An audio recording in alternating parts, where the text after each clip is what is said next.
Hey guys, and welcome back to another Guild Wars 2 guide. Today we're going to be talking about the ever-growing list of currencies in this game. In this guide, we're going to talk about what these are, where to get them, and what you can spend them on. The list is bound to keep growing and growing, but as of March 2017, these are the currencies in Guild Wars 2. Alright guys, let's get started. So first things first, you're going to need to get acquainted with the account wallet. If you open your inventory, you look in the bottom left-hand corner, there is a stack of coins. If you hover your mouse over that, it says wallet. Go ahead and click that, and you'll see all of the many currencies in Guild Wars 2. You may notice that mine has been resized. You can actually resize this and it won't affect your actual inventory. I prefer this view just because it's easier to see things all in a nice row. So if you look at the very top, you'll see gems. That is the currency that you can purchase from the gem store with real world money. We're not going to talk about that today though. Just below that, you'll see coins or gold. Coins you get for doing pretty much anything in the game, and I'm not going to touch on this too much either.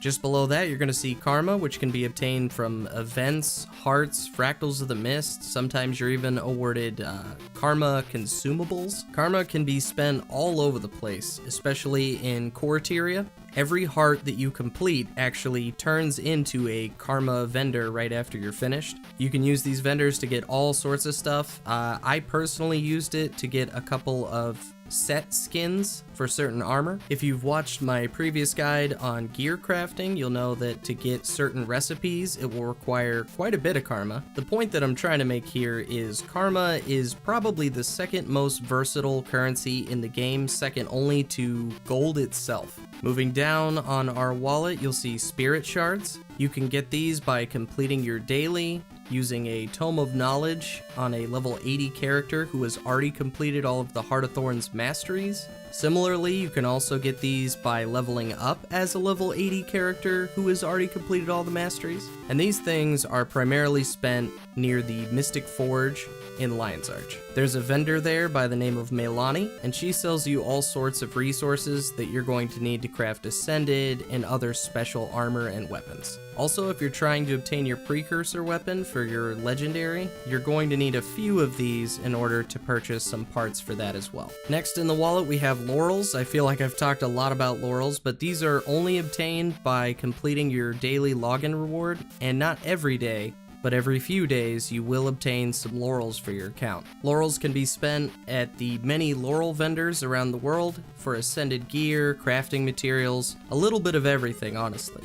Next we have Transmutation Charges, and these aren't a currency as much as they are an item of convenience. These can be used to swap the appearance of an item with the stats of another. You can get these by doing map completion, purchased off the gem store, or even as chest rewards for completing events. Next, we have Badges of Honor. These are a world versus world specific currency. You can get these by downing enemy players or as chest rewards for completing certain objectives while in world versus world. You can use these at any of the world versus world vendors in exchange for cultural armor in conjunction with laurels to get ascended trinkets and infusions.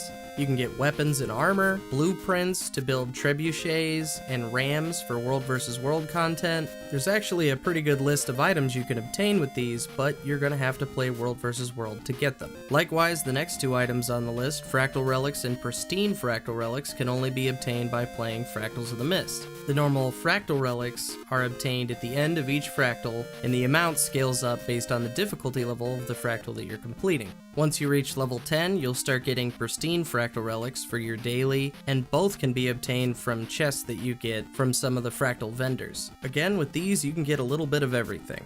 The list is comparable to that of World vs. World. The one thing that's unique about fractals is that you can get infusions, which you use to strengthen yourself for higher level fractals. Down from that, we have Guild Commendations. You acquire these by completing guild missions with your guild members. If you save up enough of these, you can go to a guild commendation trader in exchange for armor, ascended trinkets, crafting recipes, miniatures, and even an exotic backpack with your guild emblem on it, assuming that you've unlocked that for your guild.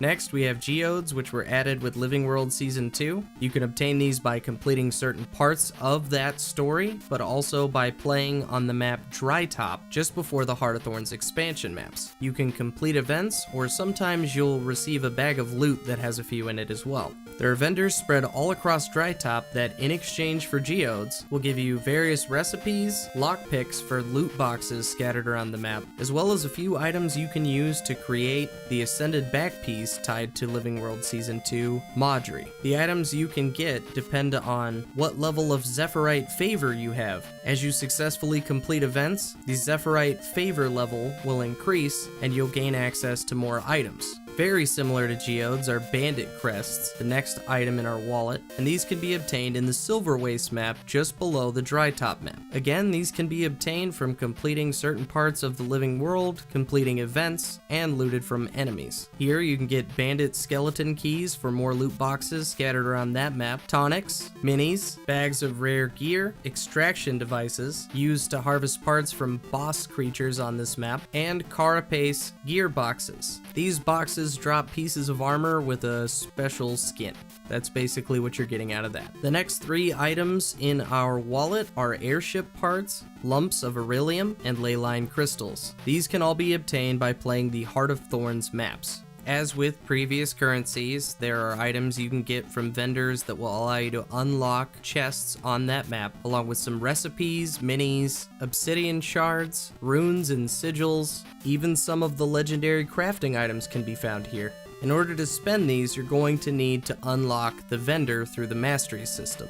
Heart of Thorns has several races that require you to master that race, more or less the language or culture of that race, in order to use the vendor there. Next, we have Unbound Magic, which can be obtained in any of the Living World Season 3 maps. You get this from doing just about anything on those maps, even gathering. With each new story step so far, we've received a new map. Each map has a new currency of its own tied to it, and if you use those in conjunction with Unbound Magic, you can get Ascended Trinkets, scrolls to quickly access these maps, recipes, obsidian shards, minis, and other legendary crafting items. I said this in my previous guide, but I'll say it again here. These are hands down some of the easiest Ascended Trinkets to get your hands on, and these are stat selectable, so if you're looking for a particular stat, these are your best bet. Moving on from that, we have Proofs of Heroics. These are obtained in World vs. World as well. Unlike Badges of Honor, you actually have to rank up in World vs. World in order to get these. Like with Badges of Honor, you can use these to get siege weapon blueprints, but if you put some of your ability points into Provisions Master, you can get some Heart of Thorns stuff here as well. All of the Ascended recipes available in Heart of Thorns can be obtained this way without ever playing the expansion, as well as some notarized scrolls of Heroics and notarized scrolls of Maguma Heroics, and these will actually complete hero challenges on the map without you ever having to do them. Also, unlike Badges of Honor, you'll actually have to go to the Heroics Notary in order to spend these. Now, I know this is a pretty big list, but we're going to minimize a lot of that right now. Ascalonian Tears, Seals of Beetleton, Deadly Blooms, Flame Legion Char Carvings, Symbols of Coda, Knowledge Crystals, and then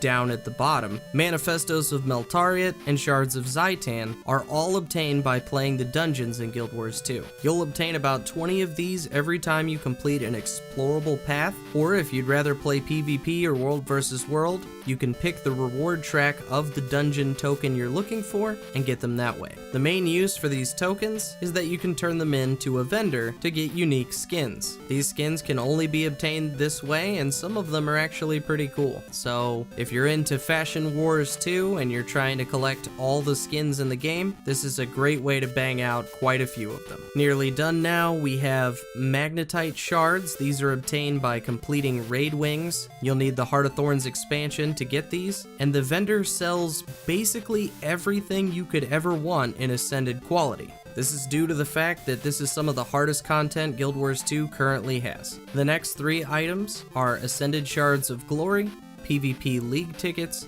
and World vs. World Tournament claim tickets. Ascended Shards of Glory are awarded to PvP players who complete PvP League reward tracks. You can use these to get Ascended gear, weapons, and trinkets. The last two I'm going to skip over only because this requires you to be involved in a PvP league or a World vs. World tournament. While PvP leagues are going on all the time, I'd be lying if I said I knew anything about how these work, as I have played close to no PvP in my time spent in game. And the World vs. World claim tickets, I can't even tell you the last time Guild Wars 2 had a tournament for World vs. World. Yeah, I just looked at the wiki and apparently the last one was in 2014. Lastly, that's right, we made it to the bottom of the list. Are you even still there? Are you even still watching?